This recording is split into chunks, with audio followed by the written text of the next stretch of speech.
As enzimas são proteínas que exercem função catalítica. Elas são responsáveis por permitir a velocidade adequada das reações químicas e são altamente específicas, de modo a gerar produtos definidos. Como catalisadores, as enzimas aceleram a velocidade das reações que catalisam, por diminuírem sua energia de ativação. A velocidade da reação pode ser aumentada de 3 maneiras diferentes: aumentando a concentração do substrato, elevando a temperatura, pois um número maior de moléculas atinge a energia de ativação, ou então diminuindo a energia de ativação, por permitir que, mesmo mantida a temperatura, um número maior de moléculas atinja a energia necessária para reagir. As enzimas participam efetivamente das reações, e elas sofrem alterações em sua estrutura química durante o processo, mas aí elas retornam à sua forma original quando a reação termina. Algumas enzimas não necessitam de outros grupos químicos, além dos seus próprios resíduos de aminoácidos.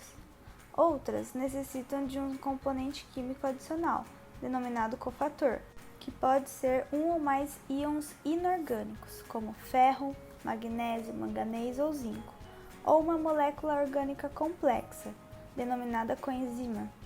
A maioria das coenzimas é derivada das vitaminas, nutrientes orgânicos, cuja presença na dieta é necessária em pequenas quantidades.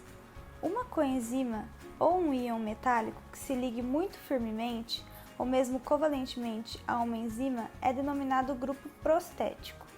Uma enzima completa, cataliticamente ativa junto com a sua coenzima e seus íons metálicos, é denominada holoenzima. A parte proteica de uma dessas enzimas é denominada apoenzima. Geralmente, as enzimas são muito maiores que os substratos e a ligação entre eles dá-se apenas em uma região pequena e bem definida da enzima, chamada sítio ativo. A estrutura do sítio ativo é responsável pela grande especificidade das enzimas, pois permite à enzima reconhecer seu substrato. O sítio ativo de uma enzima permite a ligação apenas do seu substrato, trazendo grande especificidade para a catálise. A atividade enzimática é dependente das características do meio, como a quantidade de substrato presente, como já falado, pH e também a temperatura. Para a maioria das enzimas, existe um valor de pH no qual sua atividade é máxima. Assim, a velocidade da reação diminui à medida que o pH se afasta desse valor ótimo. Esse valor ele é característico para cada enzima. Já para a temperatura, a elevação desta aumenta a velocidade da reação. Porém, com aumentos excessivos, a maioria das enzimas são desnaturadas, acarretando a perda do poder de catálise. Podemos definir o padrão das reações da seguinte forma: o substrato e a enzima se ligam formando um complexo, e em seguida é liberada a enzima, que pode ser reaproveitada em outras reações, e o produto da reação. Nesta equação, K significa constante de associação, e a concentração de substrato é muito maior do que a concentração de enzima, e então K1 é maior que K-1, que é maior que K2. A primeira reação estabelece um equilíbrio, o que não seria possível se K2 fosse maior do que K-1. A velocidade de reação de formação do produto é determinada pelo valor de K2, já que esta é a etapa mais lenta e limitante do processo. Dessa forma, a velocidade máxima da reação não é alcançada, e para que haja um cálculo da velocidade máxima possível, é feita a velocidade máxima dividida por 2. Essa específica concentração de substrato corresponde à constante de Michaelis-Menten, o Km. O Km, então, apresenta a afinidade que o enzima apresenta pelo substrato e pode ser representado por Km igual a K-1 mais K2 dividido por K1. Quanto menor o Km, maior a afinidade entre substrato e enzima, e vice-versa. Então, quanto maior o Km, menor a afinidade entre o substrato e a enzima.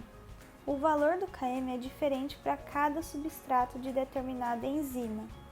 Por exemplo, uma enzima pode ter vários substratos e para cada um ela vai ter um Km específico. A atividade enzimática em si pode ser diminuída pela ação de substâncias chamadas inibidores. Eles podem ser classificados como reversíveis ou irreversíveis, segundo a estabilidade de sua ligação com a molécula da enzima. Os inibidores irreversíveis reagem com as enzimas, levando a uma inativação praticamente definitiva. Este tipo de inibidor é muito tóxico para os organismos, devido não só à irreversibilidade da sua ligação, mas também por serem mais inespecíficos. Os inibidores reversíveis são classicamente divididos em dois grupos, os competitivos e os não competitivos. Os inibidores competitivos competem com o substrato pelo sítio ativo da enzima, por apresentarem configuração espacial semelhante à do substrato.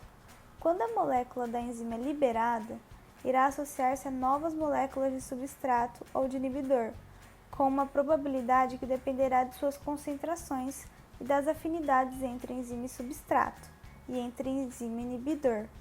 Se a concentração de substrato for muito grande em relação à concentração do inibidor competitivo, a probabilidade de formação do complexo enzima-substrato é praticamente 100%.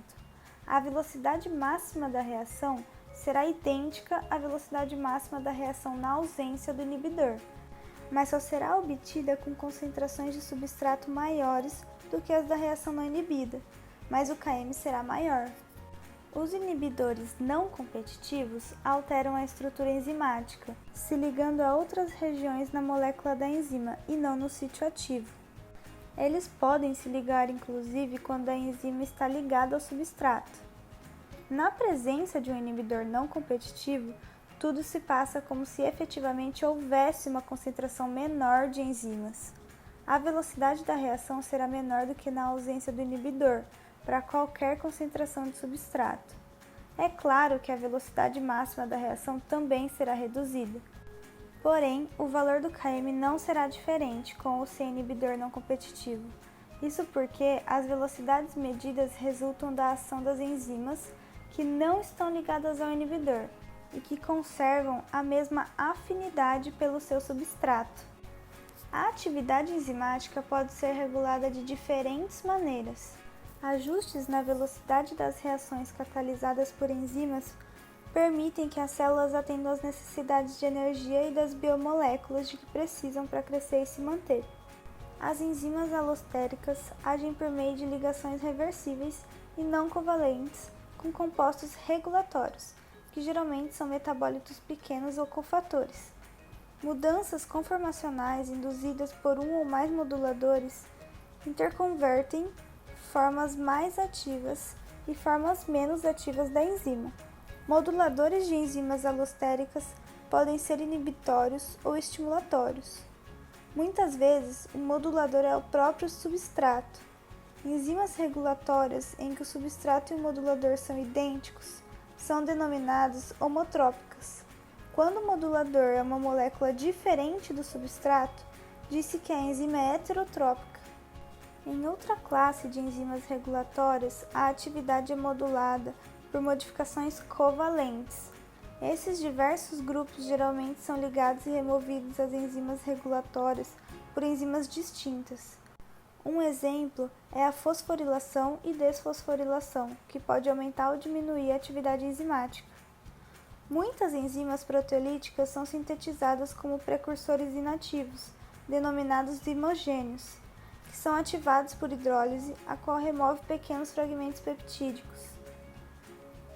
Existem enzimas que catalisam a mesma reação, mas que apresentam estruturas diversas dependendo do tecido organelo em que ocorre em um organismo, ou seja, são versões diferentes de uma mesma enzima, chamadas de isoenzimas e isoformas. As isoenzimas resultam de locos gênicos diferentes. Já as isoformas resultam de modificações após a transcrição, como por exemplo a alteração de um aminoácido na enzima. Frente a uma determinada situação fisiológica, as isoenzimas ou isoformas de diferentes órgãos podem se tornar ativas ou inativas, permitindo a resposta adequada de cada órgão onde se localizam, tornando o processo mais específico.